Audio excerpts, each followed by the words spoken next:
game. Buddy Hield had 0 points in Game 6, so any points would be an improvement. Well, he 33x'd that. And it's easy, too, when the Rockets kind of go triple coverage on Steph, and then Buddy pulls his best Steph impression just inside the half-court line to put the Warriors up 23-19. The Rockets did have a lead once in this game. It came in the first quarter. Spoiler alert, they didn't have any more. It was Buddy. 6 triples in the first half, most in any first half of a Game 7 in league history. It was 48-34, and then Steph was like, man, come on, you ain't the only one. Although that was the only one triple he hit in the first half. He only had 3 points in the first half. Warriors are up 51-39 at the break, and then Steph got hot. He had 14 points in the fourth quarter, and probably a good idea to put a body or 2 or 3 on Buddy Hield, who went for a career-best 33 points in a Game 7, 9 of 11 from three-point land. As the Warriors get the Game 7 win, they are moving on.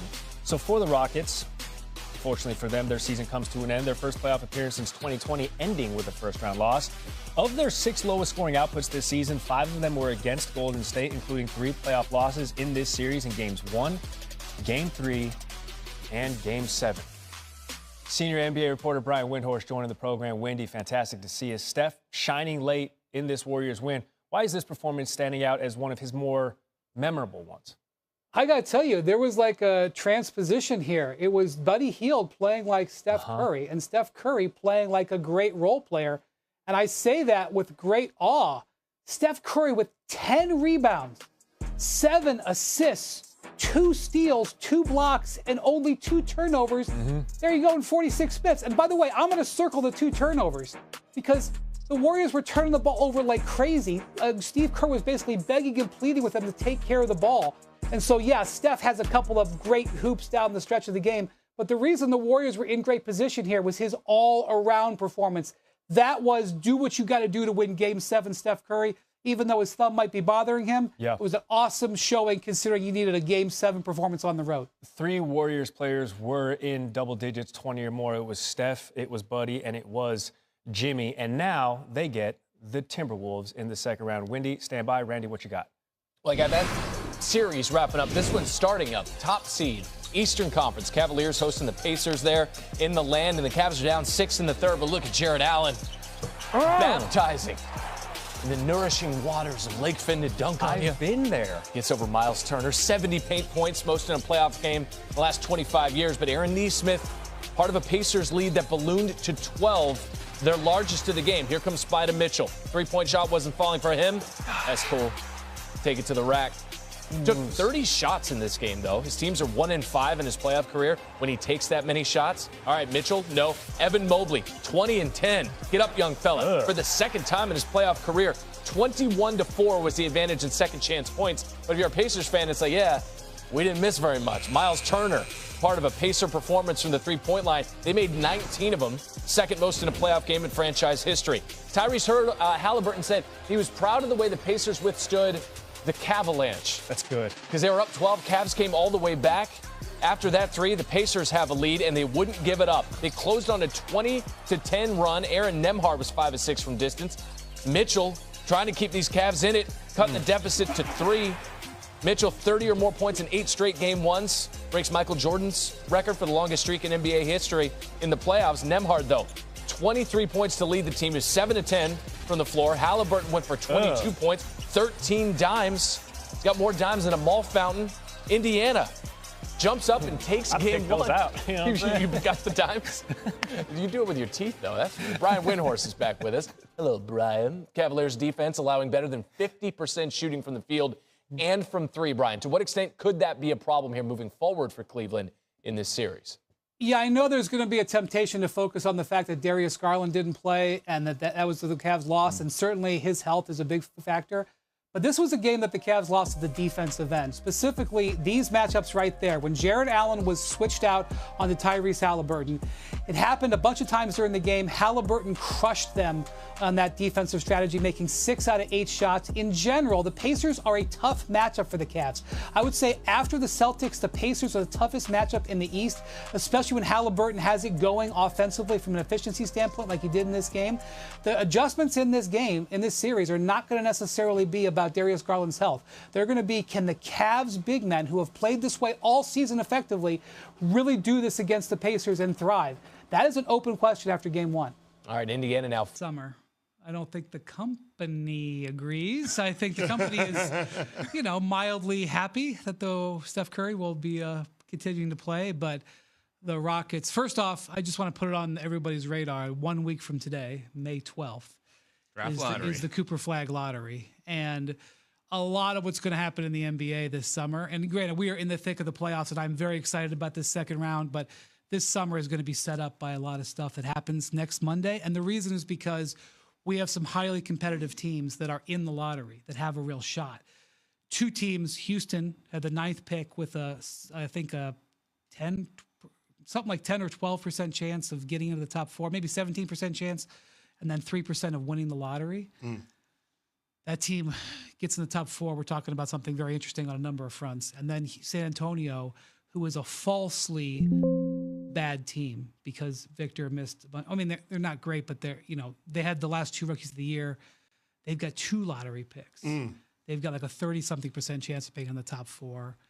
And that gets very interesting. So Houston is more interesting to me, but I'm not sure the collective world may agree with me. So, Wendy, with that being said, does the winner of the draft lottery become the favorite in your mind to land Giannis this summer if he decides he wants to get traded? It's a good question. It just depends on who it is. It doesn't. They don't have to. By the way, they don't have to win the draft lottery.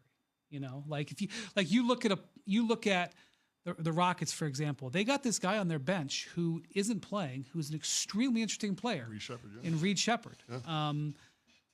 He just didn't play all year, and he had an injury late. Maybe a year from now, he's in their rotation, and he's a difference-making offensive player. Maybe he and this lottery pick are the centerpiece of a major trade. The Spurs have Stephon Castle, who I know they would say is untouchable, but the phone rings regarding Giannis. That would be maybe a different conversation, and potentially 2 lottery picks. I'm not saying you give away all of it, but it just gets super duper interesting. And I know what people are leaning to. They're saying, well, the Rockets got to go trade for Kevin Durant. I don't think that's the way the Rockets are thinking. Now, I mean, everything could change on May 12th. May 12th has been circled on teams' calendars for months, but I think the Rockets, they know they're going to have to add offense. They're smart. I don't think they want to add a guy, Durant or anybody. I don't think they want to add a guy who doesn't match their. They're going to use like a bunch of really valuable stuff. I don't think they want to trade for a guy who's like in his mid to late 30s. And it's not a commentary on Durant. I think it's just a commentary on where they're at as a team. And by the way, Rafael Stone, their general manager, has pretty much said this on the record. This is not some sort of breaking insight. Wendy, we're going to get back to the playoffs in a second, but to stick with interesting storylines in the NBA, I want to ask you about the state of Luka and the Lakers because JJ Redick says that the team needs to get in championship shape. Obviously, people take that as a not-so-veiled shot at Luka Doncic. LeBron is saying that it's not his job to be recruiting Luka. How would you characterize the state of Luka and the Lakers right now? A whole lot of not surprising or interesting. I mean, I know that's not what you wanted to hear. No, keep going. First off, if Luka got upset at people who told him he needed to be in shape, he wouldn't talk to anybody because he's been told he needs to get in shape since he's a mid-teenager. Secondly, LeBron's commentary on that, I think is fair. I think one of the things that LeBron has said regarding Luka throughout the couple of months since the trade is they're moving forward with Luka as a franchise player. And he's like, they should. That's who, the Lakers have decided that Luka is going to be at the center of their decisions going forward. It's not going to be me. I don't think he's doing backflips about it, but I think he's they got to do it. And so he doesn't want, if Luka doesn't sign or whatever this summer, he doesn't want it to be on him. He's like, well, if Luka doesn't want to be here in 2027, don't talk to me about it. So I don't think it's that big of a deal. And I know that they were spotted in a restaurant or whatever. Every player has a meeting with their team every year when they leave. Mm-hmm. The fact that they took him to a special dinner, that is special treatment. The meeting that Luka had with the Lakers at the end of the season is not relevant as the meeting that they have with him in August, because in August, they're going to come to him and say, you are eligible for a contract extension. We'd love for you to sign for 4 years. Here's our moves in June and July. Let's do this together for the next, for your prime. That's the conversation that matters. And the actions And the words don't matter at all. No matter what JJ and Rob Pelinka said, the actions in June and July are what's going to matter. Friday's Hoop Collective, I believe you guys got into that. If people want more on the Lakers, obviously, with Windy. Talk with Brian Windhorst here on Sportsmanlike on ESPN Radio.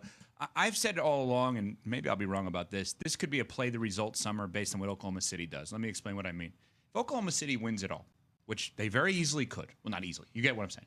I do wonder if teams like the Rockets and other teams may just say, let's stay the course. We don't need to trade for a megastar. Let's get 8 of these guys, and 3 of them will end up that way. Could you see it happening that way? I could see it happening that